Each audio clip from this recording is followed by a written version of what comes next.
Ambil kursi saja. Al-Quran yang tekstual itu disempurnakan. Kemudian pada tahun 60 Hijriah berkembanglah ilmu tentang teks Al-Quran. Baik itu tentang nahwu, sorof, balaghah, ataupun tentang tata bahasa, fiil madhi, fiil mudhari, dan sebagainya. Itu adalah hukum-hukum bacaan. Dan itu yang membuat manusia. Ini perlu saya sampaikan agar nanti Bapak dan Ibu semua paham. Ilmu apa sih yang saya sampaikan gitu.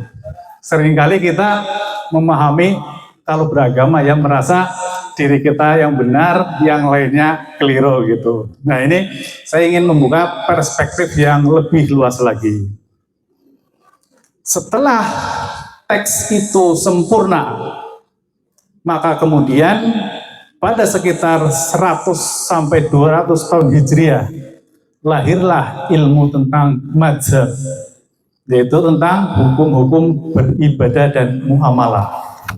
Intinya karena di dalam Al-Quran dan Al-Hadis tidak bisa mengeksplorasi, tidak bisa memberikan panduan secara lengkap bagaimana cara-cara kita beribadah, maka perlu mazhab atau hukum-hukum yang dibuat oleh ulama, yang pada intinya mazhab dibuat adalah untuk memberikan batasan atas hal-hal yang masih layak untuk diperselisihkan.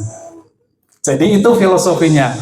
Makanya ketika kita bicara mazhab pasti ada perbedaan, karena itu filosofinya seperti itu. Kalau sudah pasti ngapain dibuat mazhab? Sholat menghadap kiblat nggak perlu, wah mazhab Syafi'i, Hanafi nggak perlu. Sholat maghrib 3 rakaat tidak perlu diperselisihkan itu, karena situ sifatnya qat'i, sifatnya pasti. Namun pada faktanya pemahaman di level mazhab itu pun menghasilkan perbedaan. Dan yang kalau di tingkat ulamanya sesungguhnya tidak terlalu bermasalah.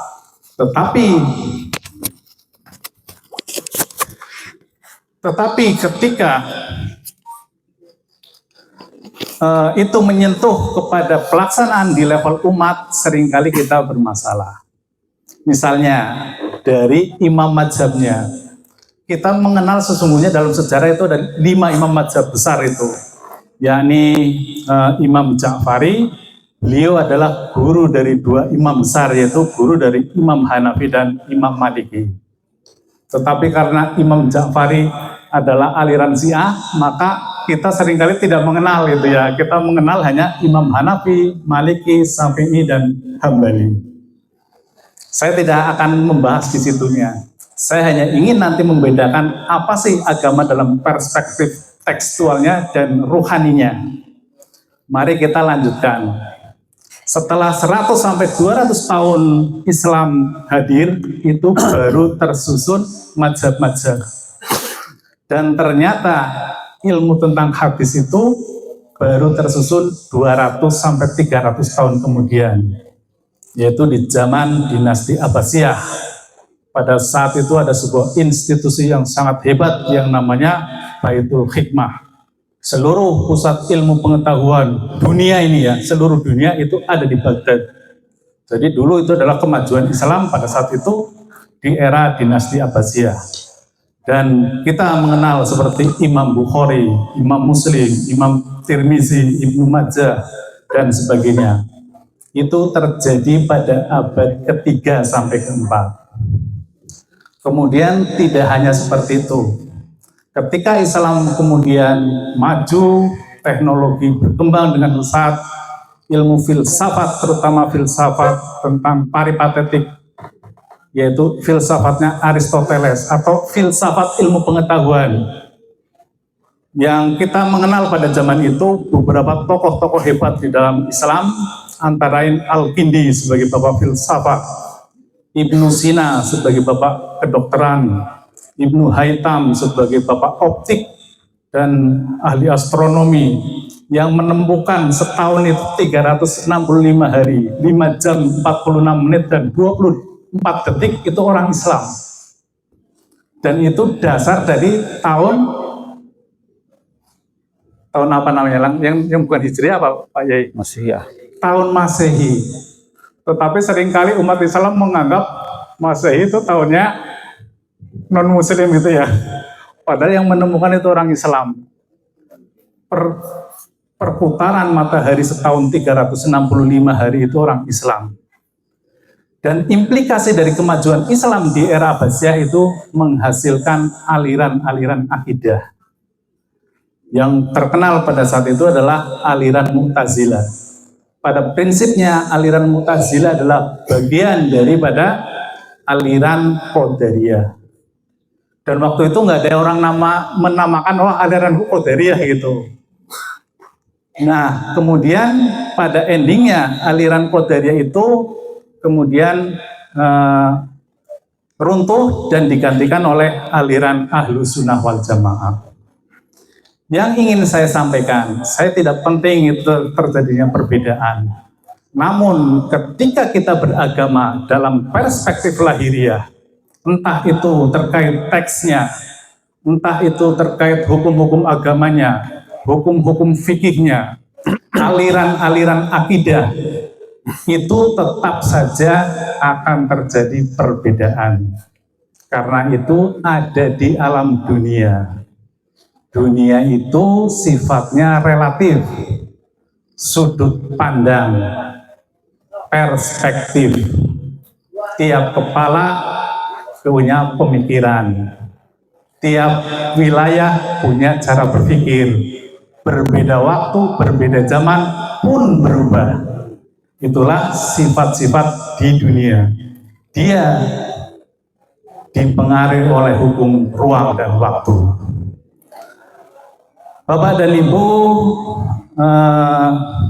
itulah salah satu sekelumit ya, bagaimana umat itu memahami agama dari perspektif literasi, dari perspektif teks, atau bahasa awamnya dari perspektif syariat, hukum-hukum fikih yang bisa dilihat, bisa didengar, bisa dirasakan, bisa dibaca oleh pembaca virtual kita, bisa diamati oleh panca indera kita. Itulah yang namanya syariat. Jadi bukan urusan rohani. Kemudian yang kedua, Bapak dan Ibu, kalau yang pertama itu adalah literasi, ternyata yang kedua, agama itu ternyata diwariskan. Ini yang jarang diungkap.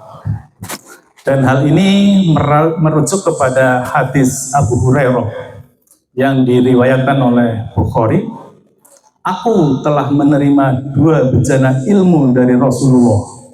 Satu aku sampaikan kepada kalian, dan yang satu lagi, jika aku sampaikan, niscaya kalian memenggal leherku. Wah, mengerikan ini kan ya. Itulah yang namanya ilmu ruhani. Dan ada juga hadis yang menyatakan, tidaklah aku curahkan sesuatu ke dadaku. Saya ulangi, tidaklah Allah curahkan sesuatu ke dadaku, melainkan aku akan curahkan ke dada Abu Bakar. Dari hadis ini jelas bahwa Rasulullah secara ruhani, beliau mewariskan ruhaninya ke dalam dada Abu Bakar As-Siddiq. Dan alhamdulillah majelis zikir kita Thoreikot Naksabandia Kholidi Nusantara yang terakhirnya pasti berujung kepada Rasulullah, tetapi sebelum kepada Rasulullah melalui Abu Bakar As-Siddiq. Dan perlu kami sampaikan, tarekat kami ini adalah tarekat arwah. Jadi kami lebih fokus pada eksplorasi ruang-ruang rohani. Bukan berarti kami anti syariat, bukan kami tidak melakukan syariat, tetapi ini adalah melengkapi. Karena syariat itu hanya terkait hukum-hukum lahiriahnya kita. Bagaimana rohani kita dapat bersambung kepada Allah. Itulah yang nanti akan disampaikan oleh Kiai Nasta'in tentang tali wasilah. Dan siapakah yang akan membawakan wasilah itu pasca kenabian berakhir? Itu nanti yang akan disampaikan oleh Ajengan Ngora. Dan nanti diskusi akan dipandu oleh Dr. Umar, beliau dari Makassar. Kemudian ada yang menarik Bapak dan Ibu. Kenapa kami banyak roadshow ke daerah-daerah, kami pernah seminar di UIN, kami juga pernah ke pesantren Jawa Timur dulu di mana itu ya Pak? Ya. Di Jember, terus kemudian kita juga banyak sekali kanal-kanal YouTube. Ini kami semua ini YouTuber semua ini. Jadi channel kami sekalian promosi ya. Channel saya nanti silakan memperkenalkan diri. Channel saya adalah Mbah Mun Ajat Karimullah. Silakan diketik gitu. Tulisannya Mbah Mun Ajat Karimullah. Intinya dalam tarekat ini yang paling utama adalah bahwa Indonesia itu yang pertama, dunia ini akan bangkit sebuah gerakan tasawuf. Hal ini sudah amat jelas tanda-tandanya. Ketika agama kita fokus pada urusan lahiriah, ternyata hanya melahirkan pertentangan. Semua aliran merasa dirinya benar. Dan pasti yang terjadi demikian. Karena itu ada di alam realitas. Itu menyangkut fisik manusia, menyangkut lahiriah manusia. Pasti dipengaruhi oleh ruang dan waktu, dan pasti ada perbedaannya. Oleh karena itu, kami akan masuk ke dalam dimensi yang lebih dalam lagi, itulah dimensi ruhani kita. Jadi, manusia sudah sampai pada titik itu. Ketika orang beragama ternyata masih korupsi, beragama masih nyolong juga gitu. Habis sholat, boro-boro mencegah perbuatan keji dan mungkar. Itu apa sebabnya? Karena dalam diri kita itu yang menjadi panglima ternyata bukan sesuatu yang mutlak. Nanti akan kita bahas berikutnya. Kemudian yang menarik yang kedua, Indonesia itu akan menjadi pusat tasawuf dunia. Jadi sejarahnya begini Bapak dan Ibu, tarekat kenapa dinamakan Naksabandiyah? Karena yang mengembangkan setelah Abu Bakar dan seterusnya, ada seorang mujadid namanya Naksabandiyah. Beliau dari, kalau sekarang pecahan Rusia itu, dari Bukhari ya, dari Bukhara. Beliau itu yang mengembangkan teknik mengukir kolbu. Jadi bagaimana zikir kita itu mengukir kolbu kita dengan secara sir, dengan secara diam, ditembakkan kepada kolbu kita sampai kolbu kita itu otomatis berzikir. Jadi bukan mulutnya lagi, bukan anggota tubuh lagi, tetapi kolbu kita. Dan ternyata kolbu kita itu yang paling berhimpitan, paling dekat dengan ruh. Jadi kalau kita akan menyambungkan ruh itu ya harus melakukan aktivasi di kolbu kita. Dan yang berikutnya, kenapa dinamakan Khalidiyah? Jadi ada Pangeran Khalid itu di masa Turki Utsmani. Beliau itu yang menemukan teknik rabitoh. Jadi Bapak dan Ibu jangan percaya lagi, kalau dulu yang namanya sufi, dulu yang namanya waliullah, itu tirakatnya luar biasa. Kita mengenal misalnya Syekh Abdul Qadir Jailani, kita mengenal Al-Halaj yang menjadi korban ya. Kita mengenal Syekh Siti Jenar, bahkan sebenarnya para wali-wali itu ya kebanyakan bertorikot itu. Dan seluruh Ibnu Arabi, kemudian Imam Ghazali, dan banyak sekali lagi ya, Jalaluddin Rumi, Ibnu Arabi, Al-Farabi, banyak saya kira itu luar biasa tirakatnya. Kalau bahasa Jawa tirakatnya, bahasa Sunda apa ya, bertarekatnya. Kita bersusah payah menyendiri dengan berbagai macam riado-riado, mulai dari puasa, mengasingkan diri dari keramaian. Sekarang ada teknik yang telah diciptakan oleh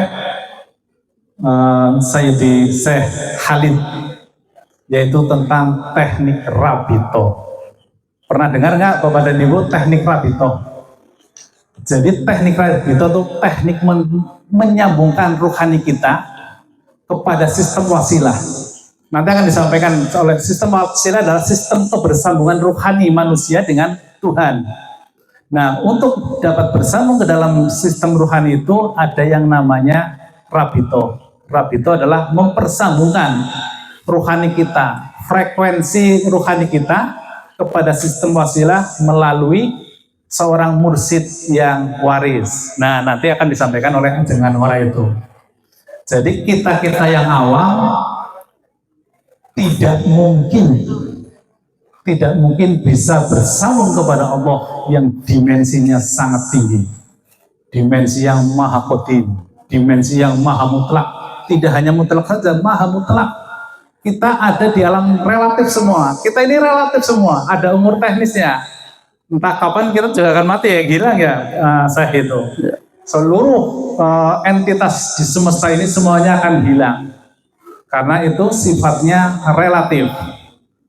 Jadi namun demikian ada entitas dalam diri kita yang berasal dari alam qadim, itulah ruhani.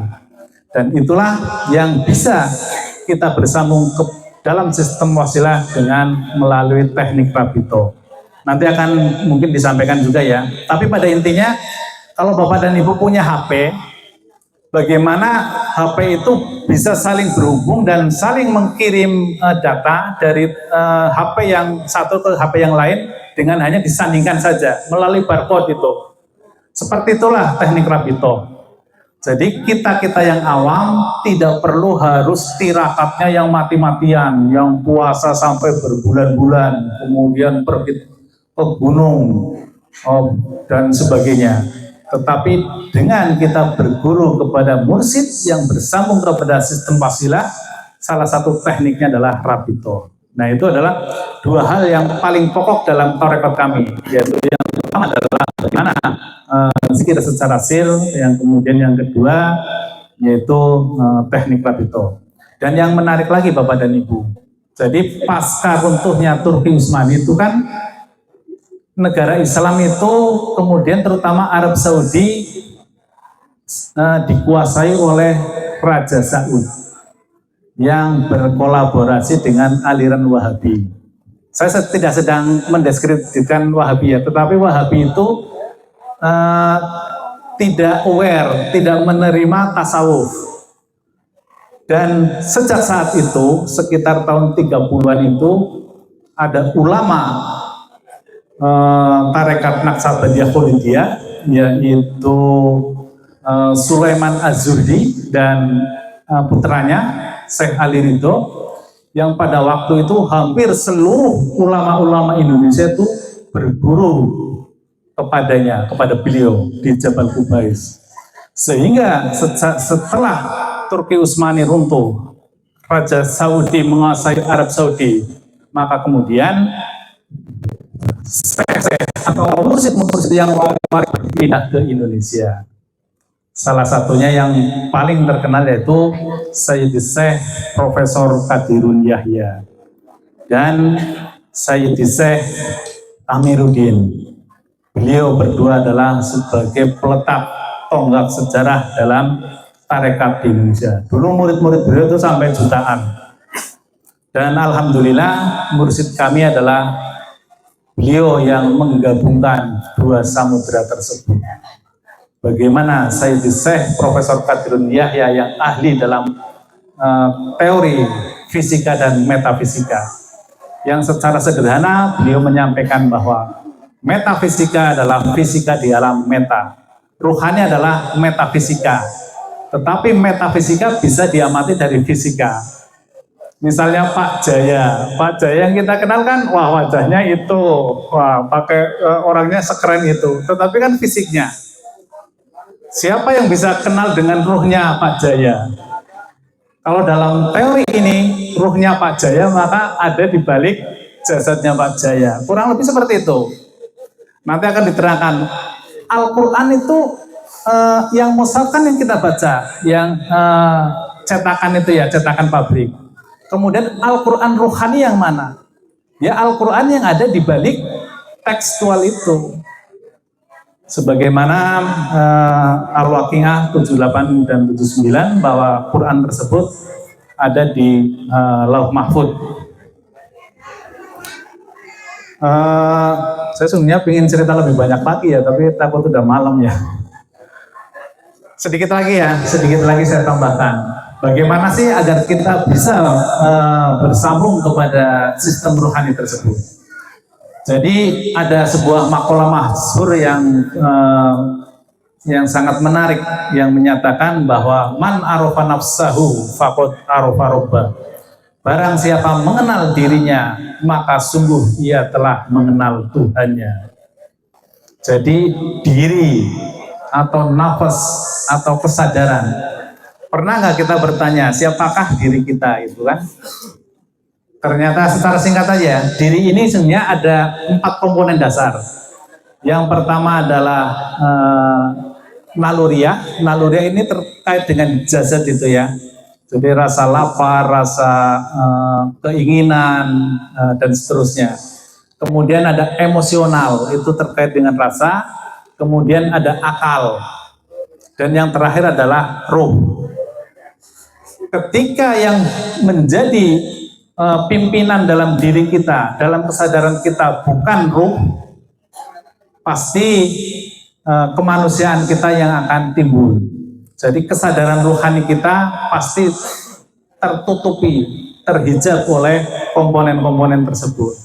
Kalau naluriah kita yang menjadi raja dalam diri kita, wah itu saya kira kesadaran yang paling rendah itu ya, itu kesadaran binatang itu ya, naluri. Kemudian kalau kesadaran emosional ataupun rasional itu kebanyakan manusia itu ada di level itu. Namun dengan tarekat ini tujuannya adalah bagaimana ruhani kita ini menjadi panglima dalam diri kita.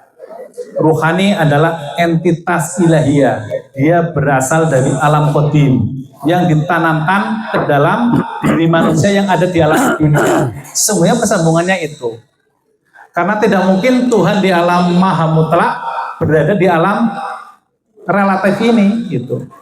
Pasti meledak gitu. Sebagaimana Nabi Musa kan pernah meminta kepada Allah ya Allah tunjukinlah dirimu, saya ingin melihatnya. Begitu Nabi Musa di Bukit Tursina diperlihatkan, maka bukitnya hancur. Dan Nabi Musa itu setelah itu tidak mau lagi meminta hal tersebut. Artinya kita sudah mulai bertanya pada diri kita sendiri bahwa Allah yang maha mutlak itu tidak mungkin berada di alam dunia yang relatif ini, yang hancur ini, yang dipengaruhi oleh ruang dan waktu. Allah yang maha mutlak hanya berada di Malik Yaumiddin, di ujung akhirat yang tertinggi. Dia maha mutlak, tidak mungkin berada di alam realitas. Makanya nanti akan disampaikan oleh Syekh Ngeling bahwa itu ada semacam infrastruktur dari alam maha mutlak, dan alam relatif. Saya kira itu nanti kalau kebanyakan. Tapi intinya begini Bapak dan Ibu, takutnya kemalaman ya. Jadi kami ini adalah tarekat yang fokus pada eksplorasi ruhani kita, yang diawali dengan yang pertama adalah aktivasi ruhani. Jadi ruh manusia itu mempunyai potensi nur iman dan nur kitab. Berbeda dengan ruh yang bukan manusia. Itulah bedanya. Kalau ruh bukan manusia, dia hanya sebatas daya hidup, hanya menghidupkan saja. Tetapi manusia adalah punya potensi nur iman dan nur kitab. Itu hanya bisa dibuka melalui aktivasi ruhani, atau yang biasa dikenal dengan baiat.